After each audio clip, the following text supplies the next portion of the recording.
Greetings, Florida State fans. It's Aslan Hajavandi, managing editor of Warchant.com, Irish O'Fell. Thanks so much for being here. Hit the thumbs up, subscribe to Warchant.com and our YouTube channel. Not going to besmirch a good name of the Warchant Wrap and call it a Warchant Wrap, but I'm going to shout out our great friends at Vitamin Energy.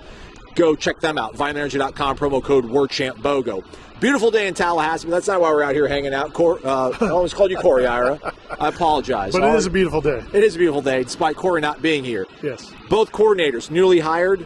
Gus Malzahn on the offense, Tony White on the defense, were introduced in front of the local media today. Let's start off with Gus. He went up at the podium first. Obviously, big history between him and Mike Norvell. G8 for him at Tulsa.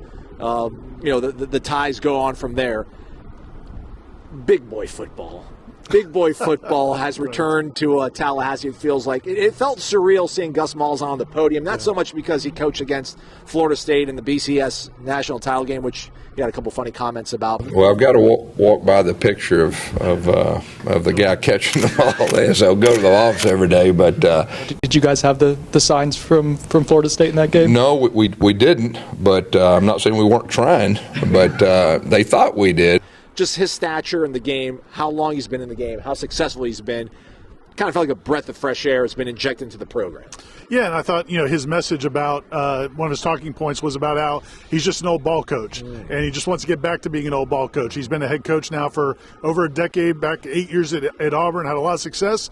Few failures, including that 2013 national championship game, but also at UCF the last 4 years. And as you said, he's been coaching now for 30 plus years. So he's a guy that brings some gravitas to the position. And it sounds like he's, I think, maybe energized about the idea of just being able to focus on being an offensive coordinator. He talked about the changing landscape and dealing with agents and all the other stuff that college football has become the last 2 years.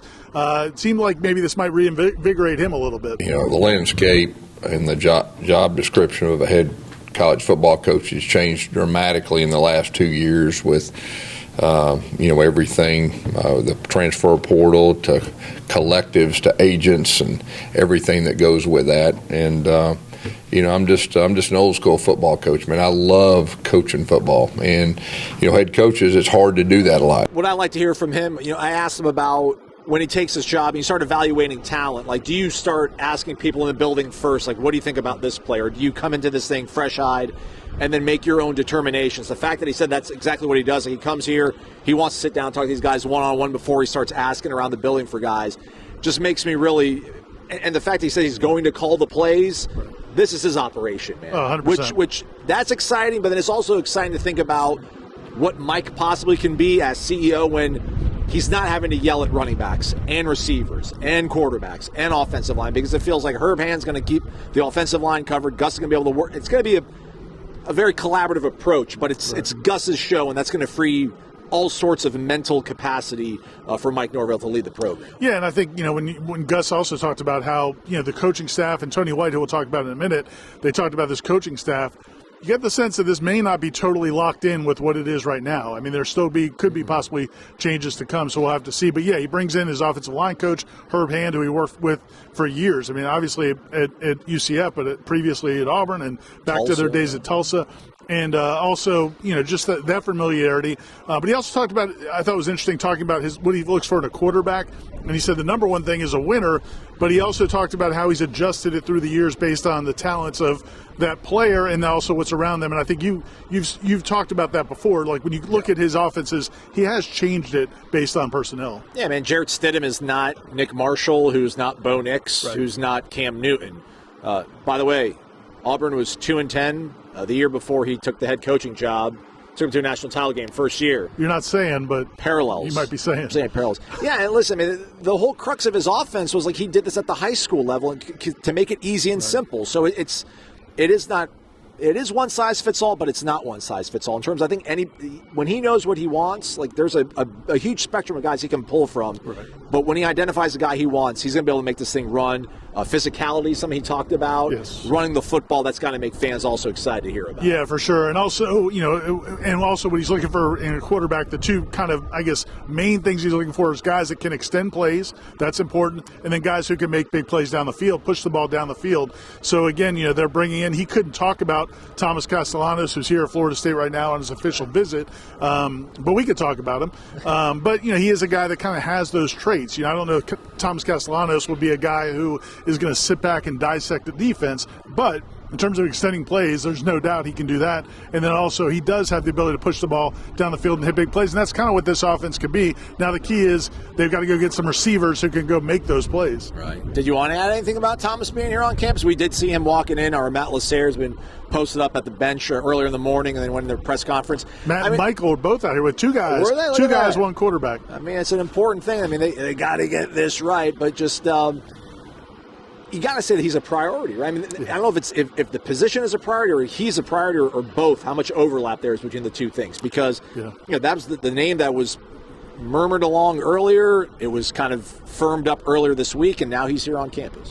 Yeah, and I don't know that that's going to be the only guy that they're focused on. They may look at some others as well. We've heard a couple names here or there that have kind of come and gone. So I don't know that it's locked down. He's the only option, but I think it does give you an idea of that they know they need somebody that's experienced, that has won before. That he talked about. He's a winner. They need a quarterback that's a winner. And again, you can't be expected to do that unless you probably have done that. So I think, again, they're going to be going after an experienced quarterback, which obviously was part of the reason Luke Krummenhoek went in the transfer portal yesterday is, I don't think that was the determining factor, but I do think that was a factor that they're going to be going with an experienced quarterback. Yeah. Tony White's got experience coming to programs, fixing the defense year one. I thought it was a really cool juxtaposition. Gus is like this folksy, I just want to be a ball coach. Tony White's like this professorial kind of really, eloquent guy that has a good idea of what he wants to install. And I think he made some comments. And there was somebody that I think pulled one of the quotes that Corey had about you can't just stay in one formation and expect just to beat people. So multiple was kind of the buzzword. These guys are too smart for you to sit there in one front and one defense the whole game and just think that you're just gonna physically beat them like that. I mean, that doesn't happen. Yeah, multiple is going to be the buzzword, and it's a three-man front. They run a 3-3-5 defense, but as he said, they will bring down 4 defensive linemen a lot of times. And I thought the way he explained it was really good, and I think it was relatable to us, the fans, and probably the players, that you just can't play one defense. You've got to be multiple, not because of just getting your personnel on the field, but also trying to confuse the offenses. And in this day and age in football, it's a big deal. And I like the idea that they have a guy that is throwing a lot at it. You don't get the sense it's going to be, I think Adam Fuller did some really nice things with Florida State's defense the last couple of years. But overall, it felt very much like this is what we run, this is what we're going to do, and you need to beat it. And it sounds like Tony White's going to be a lot more exotic, I think, overall. Love that. I think everybody's sold on the hire, but when you realize, Terrence Knighton's a guy that obviously played in the NFL, and I think he got his start at Carolina in the NFL and the Panthers when Matt Rule was there. Evan Turner goes back with Matt Rule several years. I mean, the fact that he was able to bring those two guys with him here to Florida State, I guess, shows just how much they believe in him. Yeah, and they're also not like lifelong guys that have only worked with him. Yeah. They didn't get their whole existence through him. They actually have been at other places, and he liked them so much after their few years together at Nebraska, and they liked him so much that they all wanted to come as well. And it was pretty fun. I think fans might get a kick out of hearing Tony White talking about the tradition in the building, walking around, seeing all the championships and the banners, and obviously he's coached other places. Nebraska has tremendous tradition, maybe not as recent, but tremendous tradition. But it's just cool to hear a guy that's been coaching for a couple decades really kind of fanboy a little bit about Florida State's tradition. Yeah, and I guess that kind of dovetails a little bit into what you wrote about on Wednesday morning, Ira. Just listen, this still is a strong brand, but it's coming off a down season, clearly. The down season, when you think about it, 3 of them in the last 5 seasons, which is not ideal, but apparently these coaches remain undeterred about just how much juice there is at this school, this university. I mean, we can't see it because it's over here, but Tony White talked about how awesome it was to see this football facility go up. Just how effective do you think they can be recruiting day one, hitting the ground, at least when it comes to portal guys, because that's what's going to need to be a large part of this rebuild.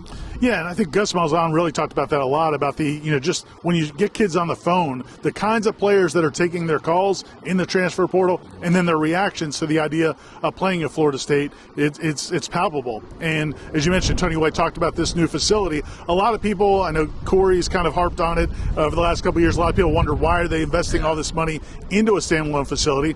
Well, he just saw it in Nebraska. Nebraska just unveiled their new facility last summer, a $165 million facility, which I think is similar to what FSU's spending on this one. And he said, man, you just watch the recruits and their families' expressions when they walk in the building, and they know how serious you are about football. I do think it matters, man. Florida State's facilities have been lagging behind for a decade or more, and now this gives them a chance to at least be on the same playing field and maybe at a higher playing field. And man, it's all about getting players, and that's their number one priority right now.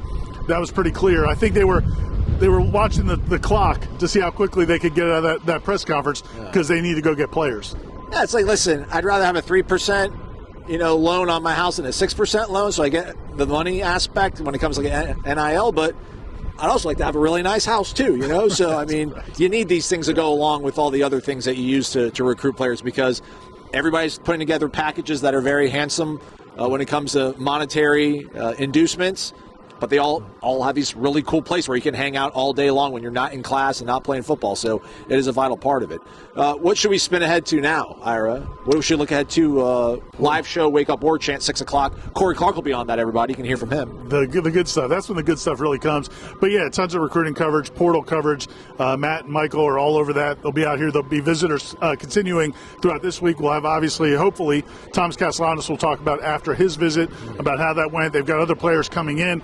I'm hearing they're probably going to try to sign about 20 portal prospects. Woo! So it's going to be a busy December, and we'll see what Florida State can pull, because, again, this roster is going to look a whole lot different in 2025. Not just the coaching staff, but the entire roster.